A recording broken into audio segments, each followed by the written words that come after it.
if there is any cryptocurrency out there that is going to be valid and recognized as a utility cryptocurrency, it is ours.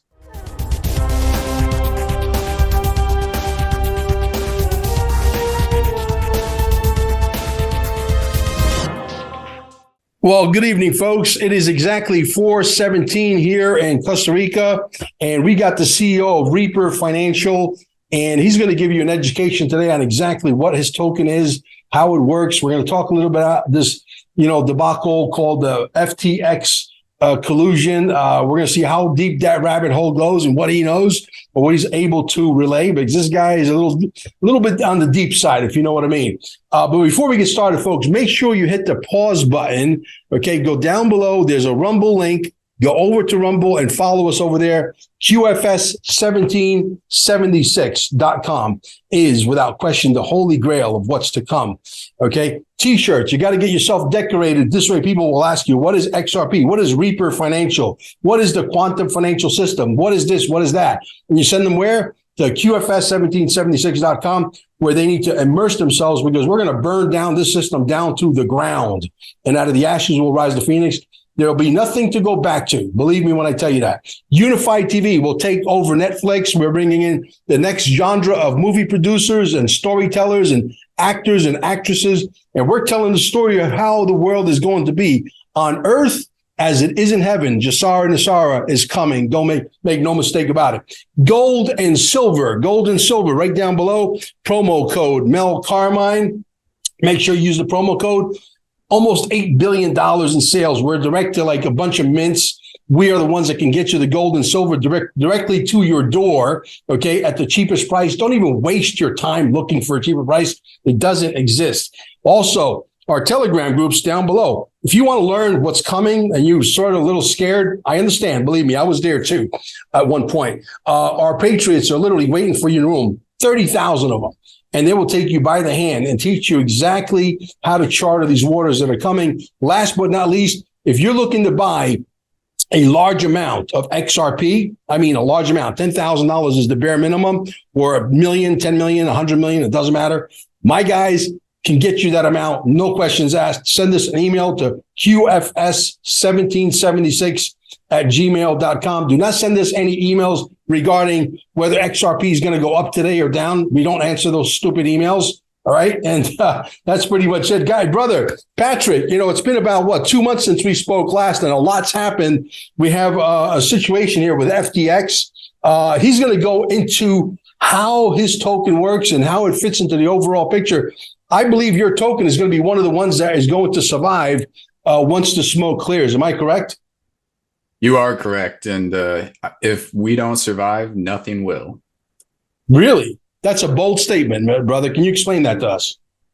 Well, so the way that we structured our release, we didn't do any pre-sale. We didn't do any ICO. We did a free airdrop. The market has set the price. We had day one utility, meaning as soon as we launched, our airdrop was December 19th, 2021. We were up and operating on our first reaping by January 1st, 2022, and doing it ever since. We launched a second product called Ascension about a week ago. Day of our airdrop, we did the first Ascension.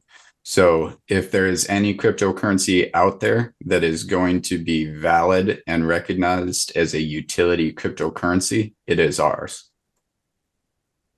Interesting. How does your cryptocurrency work? What is the actual functionality of it? What does it bring to the market? Can you explain that in layman's terms that the average, sixth grader, seventh grader, eighth grader out there can understand? A pizza guy like me, we're not that bright. You know what I mean? So I'll do my best because, I've got a fourth grader who's pretty bright, but we'll see. So I'm on the XRP ledger and we minted 100 million tokens. What we do, we don't have any mining. We don't have any proof of stake. It's not like Bitcoin. It's not like Ethereum. Everything is minted simply by sending a little bit of code. It doesn't cost anything and nobody's getting paid for it. So we mint an additional 1 million tokens per month, which we sell currently every 2 weeks. So every 2 weeks, it's 500,000. We sell them at market and that generates funds. with those funds, we go out and we purchase other tokens and other cryptocurrencies on either the Ethereum blockchain, the XRP Ledger, or Zinfin. We do XDC. We buy them at market price and we destroy them. We burn them. We get rid of them. It's called reaped. They are dead. They are never coming back, and it's verifiable on the blockchain. Everybody can see it. It's completely transparent.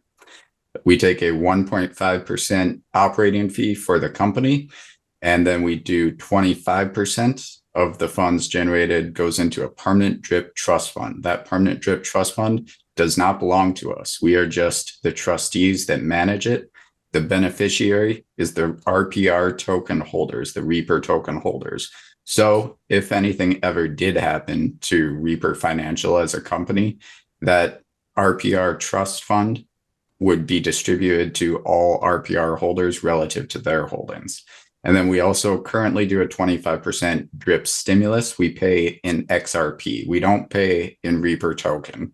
There's a lot of other tokens out there like Songbird and Flare and these other DeFi protocols. You get paid in their token, and the only way you get any passive income off that is selling on their books. That's completely worthless, because for you to make money, you have to lose money. Your total bag goes down. We don't do that. We pay you in XRP. It's something valid and valuable. And then our second token, Ascension, we just launched this. And basically what this is it's a basket of other tokens. We just for holding Ascension, we send you 10 other tokens and Ascension in a passive income that we call RAIN. So it's the Reaper Ascension Income Network. And you're going to basically be getting what is the XRP Ledger's version of an S&P 500 or an index mutual fund, but it's completely decentralized. We don't hold any of your money. It's all on a self-custodial wallet. And we're helping those projects to grow by buying it up and sending it out far and wide so they can get new users. They can market to those new users, and new people can understand what it's really about. Interesting. Now, like the song goes, don't fear the Reaper. We should not fear the Reaper, correct? Absolutely not. The Reaper is your friend. Death is a friend to all. Gotcha. Burn. You said burn, you're burning XDC, you're burning XLM, you're burning XRP. How does that process actually work, and why do you do it, and what's the benefit? Yeah, so when we burn it, basically with XRP, we're taking it and we're sending it to the issuing wallet address. And because it's a zero-sum accounting, it goes from a negative balance to a lesser negative balance. And that's now the total circulating supply is less than. And because those are black hole addresses, they can never mint more, right? With Ethereum blockchain, we're sending it to dead wallets. So to verify that, you can look up the reaperio.eth. And you can see our wallet, and you can see we've got the third largest Shiba Inu burn pool that has burned over 2.3 billion Shiba Inu.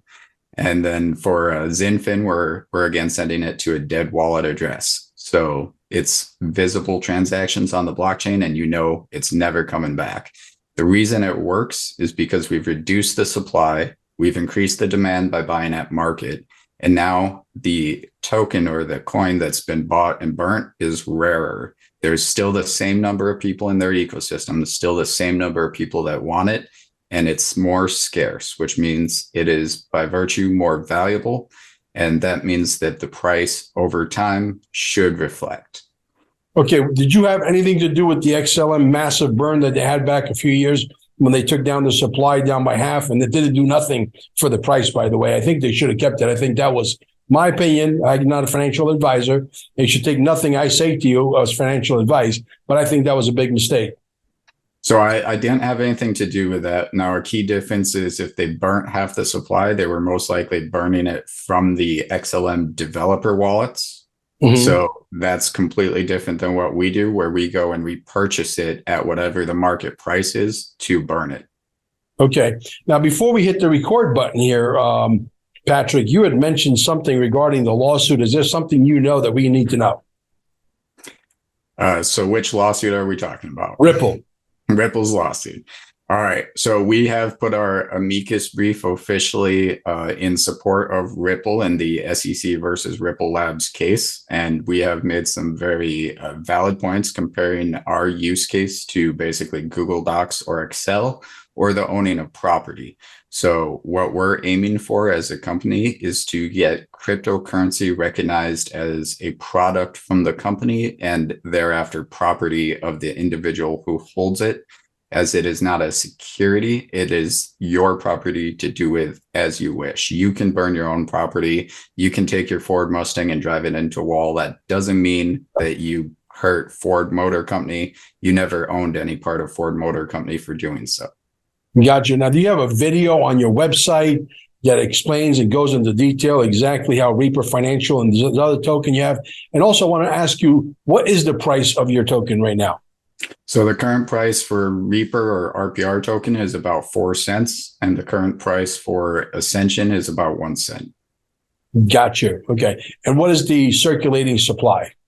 Circulating supply on Reaper is around 110 million, and circulating supply on ASC is 100.5 million for Ascension. Gotcha. Is there any plans in the future to develop other tokens that are going to coincide and work well with what you have currently right now? Is there any plans of that sort? We do have a third token in the works that will be the Holy Trinity. Well, I'll tell you what. See, I didn't ask him this. I'm just reading his mind. He doesn't know that I have the ability to ESP. So, yeah, cool. And so, do you think this Kabuki theater lawsuit for the masses? I'm a firm believer that the lawsuit was settled October 1st, 2021. We're just basically slowing things down to make sure that a certain character gets back into office. 45, and I do believe that Jassara Nassar is real. I've only had maybe half a dozen or so that come on live. There's a lot of them, unfortunately, are camera shy. There's at least dozens and dozens more with debt forgiveness. I have a gentleman coming on board tonight, $27,000 credit card. Boom, doesn't owe it anymore. Okay, call the bank, verified. He's got the documentation. It's not just conversation. And he's coming on tonight, and he's also going to tell you why you all should be using my broker. This guy went pretty heavy on XRP, if you know what I mean. And I don't think he's going to tell you how much he bought, but it's quite the bag. And he's coming on tonight. His name is Mitch. So where are you as far as my assessment of this Kabuki Theater lawsuit to slow it down, so that we could bring heaven on earth as it is in heaven, Jassara Nassar? So I'll say Jassara Nassar was a bill put out in the late 90s, early 2000, prior to 9/11, as I'm sure you know. Right. And so we're 21 years on from that. So things evolve. So I think that where we're going does have a lot of resemblance to Jassara Nassar. I also think that what's publicly known about Jassara Nassar is not any longer completely accurate, though it does give the proper direction.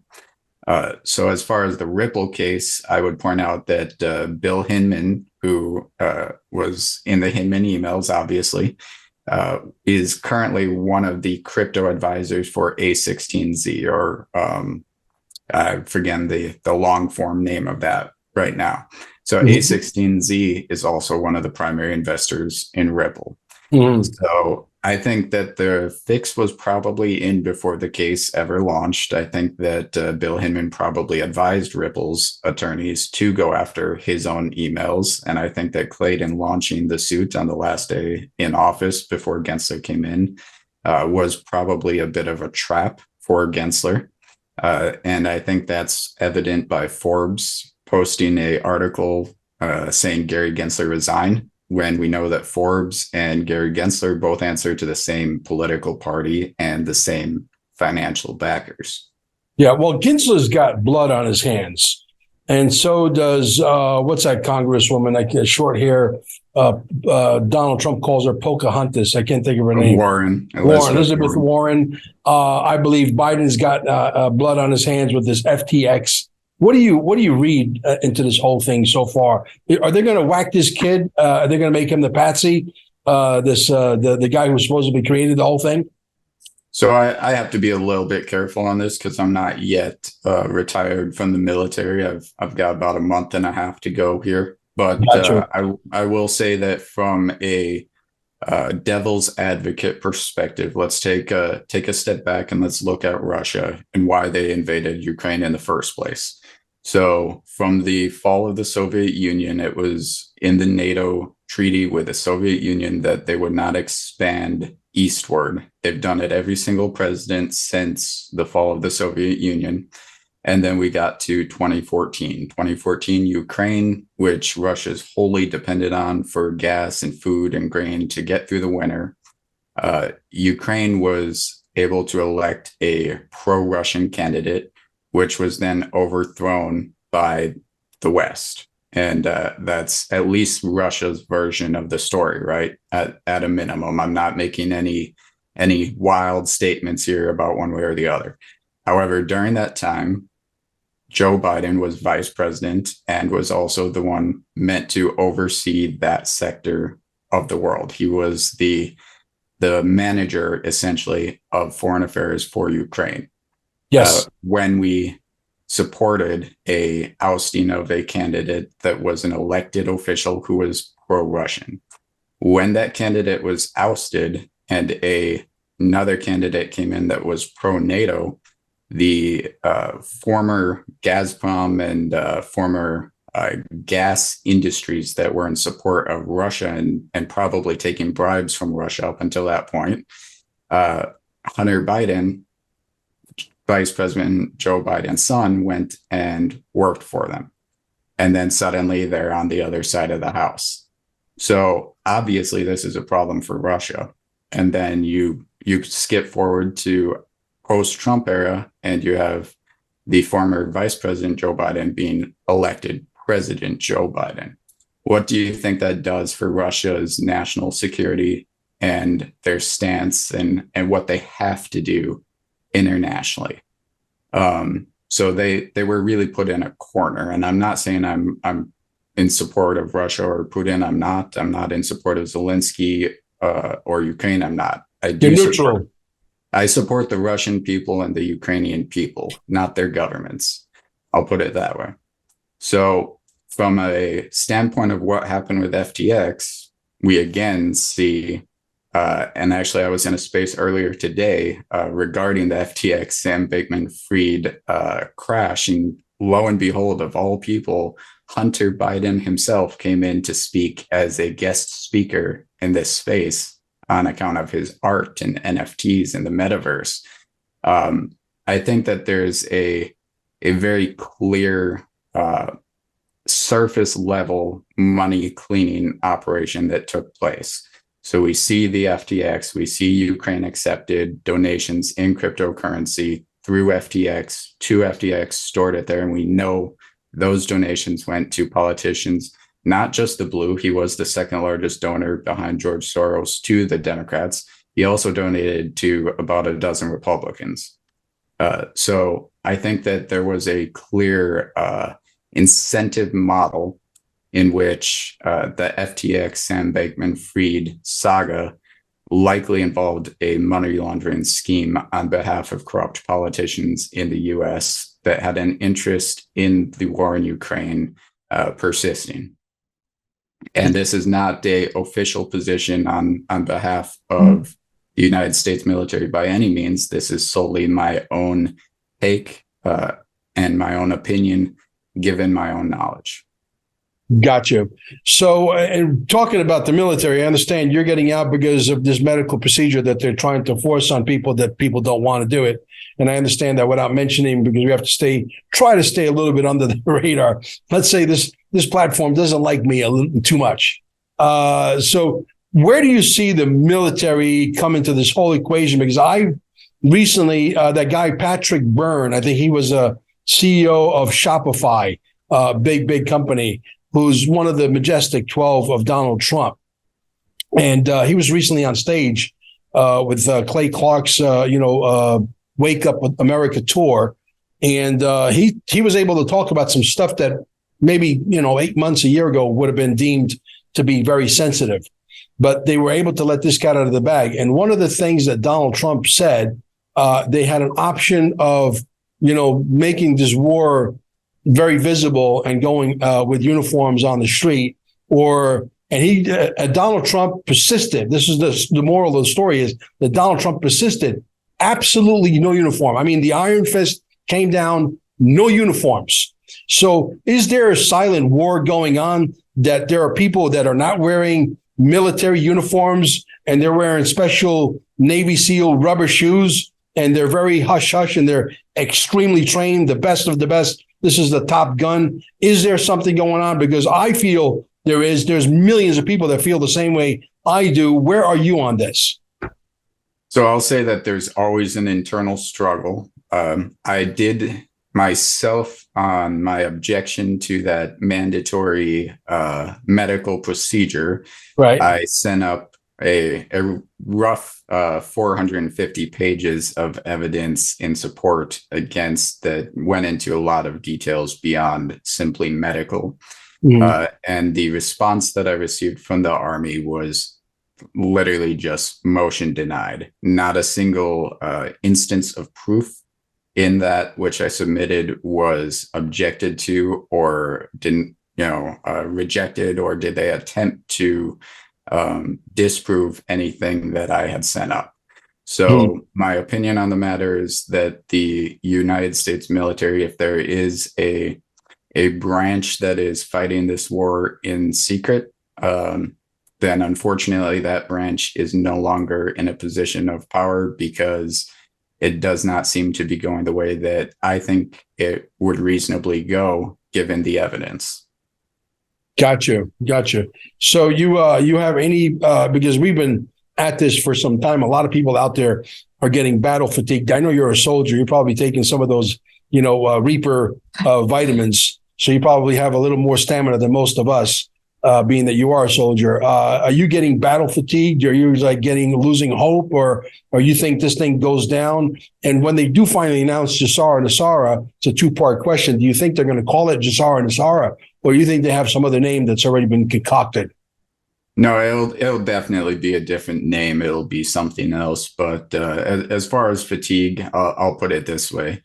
I put on the armor of God, and I am willing to die for what I believe in, and I am perfectly okay with that. The Reaper is a representation of my acceptance of my own mortality, and it's going to be what it's going to be.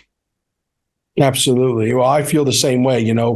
I've been here a few times, and if they take me out, I'm sure they'll send me right back just to be a thorn in their side. And I come back with more experience, and I'm more fierce than the previous time. So don't do it.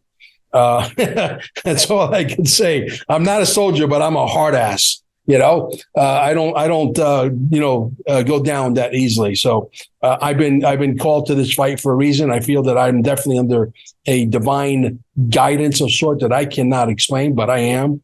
I take pictures of the sky because I think there's a logo of the XRP logo, the X, and I send it to a friend of mine, and I outlined exactly, it looks exactly like the X of the XRP, and I sent it to a friend of mine, and I just did a podcast with this gentleman, David, in Texas, and he owns a channel called Digital something. I forget. I can't think of the name of the channel off the top of my head. But anyway, I showed him the picture, and he's a real religious guy. And he was like, oh, my God. Not right next to the X, Patrick, there is an absolute undeniable face of Jesus Christ looking down on me. I took the picture innocently. I'm sitting at one of my favorite beaches telling my wife this. And this is more really for your audience. My audience knows, and they've seen the picture about 1 million times. We actually made it into an ad, and we're circulating it to grow our Telegram channels down below. And it's undeniable. It's the face of God right next to the logo of XRP. So I sent the picture. I took the picture innocently. I told my wife, look, that looks like, no, it doesn't. I said, it does. Then I outlined, oh, yeah, you're right, it does. I send the picture to my friend Kathy. She sends it back to me, except next to the X, there's a face of God, and she circles it and sends it back to me, and I got chills. It's like, oh, okay, you want me to tell the people about XRP. Okay, I'm down. I'm not going to argue. You know what I mean? So there is definitely a bunch of us that have been activated. I'm sure yourself included. And this is a fight. And God, I'm sure, chooses people wisely. He doesn't bring people who doesn't have huevos into this fight. There's gonna be some brawlers, and there's more to come. We're just getting started. We're getting warmed up now. How long it's gonna go, I don't know. I've said pessimistically, this will be the absolute worst case scenario. 2025. Is that a possibility? As a soldier, I'm used to enduring, and I'm used to long fights and things not ending when you want them to end. So it doesn't matter when it ends. It matters that I'm going to continue fighting until we've won. Absolutely. Victory. Defeat is not an option. I totally agree with that statement. So what's on the horizon next? I mean, with this announcement that's supposedly coming tonight at 9:00, which I'm gearing up for. I've got my popcorn ready. I got my organic butter simmering. I got my sea salt. I'm ready to go. What do you think the announcement's going to be, personally? Well, personally, I do expect Trump will announce he's running for 2024. I think he's got something else up his sleeve for tonight, and I do have a suspicion what that is, but I don't actually want to say that. I don't want to ruin it for anybody. I think it'll be well worth watching, and I think the media is going to crush it and not speak about it. So expect distractions and don't let your eye leave the ball.